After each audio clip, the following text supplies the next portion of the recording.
அலக்கு சூறாவில் 4வது வசனத்தில் மனிதனுக்கு எழுதுகோளால் கற்றுத்தந்தேன் என்று அல்லாஹ் கூறுகிறான். இந்த வசனத்தில் எழுதுகோளாக எதை கூறுகிறான் அப்படின்னு கேட்குறாங்க. எழுதுகோள்னா பேனா தான், எழுதுகோள் தான். கல்விங்கிறத எழுத்தின் மூலமாகத்தான் கல்வியே வரும், இல்லாட்டி உம்மி சமுதாயமா போயிடுவாங்க.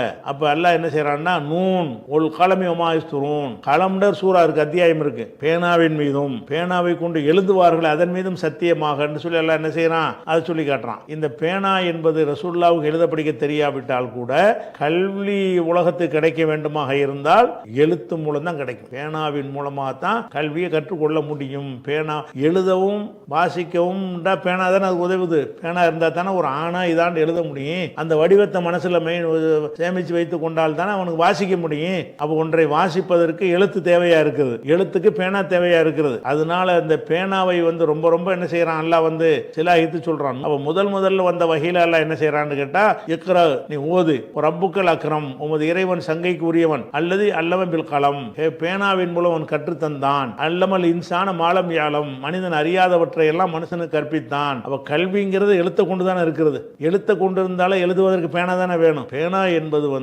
எழுத்துங்கிற கருத்துல வச்சுக்கிறங்க. பேனாங்கிறது அந்த காலத்துல பேனா, இப்ப பேனா தேவையா? இப்ப கீபோர்ட்ல எழுதிட்டு போயிருவோமே, பேனாவே இல்லாம கீபோர்ட்ல டைப் அடிச்சா அங்க எழுத்து உண்டாயிரும். எழுத்துன்னு அர்த்தம் அதுக்கு. பேனாங்கிறது அந்த காலத்துல பேனாவை கொண்டு எழுதினார்கள். அந்த பேனா கூட நம்ம காலத்து பேனா மாதிரி இருக்காது. அது ஒரு சின்ன மூங்கில் மாதிரி ஒரு மரம் இருக்கும். அதை எடுத்து அது லேசா சீவி அதை என்ன செய்வாங்க, தொட்டு எழுதுவாங்க. பேனா மாதிரி முனையாக்கி கொண்டு எழுதுவார்கள். அந்த மாதிரி உள்ள பேனாவா இருந்துச்சு. அதுக்கு தான் களம்னு சொல்வது. ஆனாலும் பேனாங்கிறது பல வடிவங்களை எடுத்து இப்போதைக்கு என்னன்னு கேட்டா, பேனாங்கிறது ஒரு ஸ்டைலுக்கு, ஒரு சைன் போடுவதற்கு அந்த குறைந்த யூஸ் தான் இன்னைக்கு பேனாக்கு இருக்குது. பேனாவுடைய பயன்பாடுங்கிற தபால் எழுதுற கூட இல்லை. இப்ப தபால் கூட பட்டன்ல தான் அமைக்கிட்டு இருக்கிறோம். அதுவும் பேனா தான். நம்ம எதெல்லாம் நீங்க எழுத்து வடிவில் ஒரு செய்தியை பாஸ் பண்றீங்களோ அதுக்கு உதவுறது பூராவுமே அந்த களம்ல அடங்கிரும்.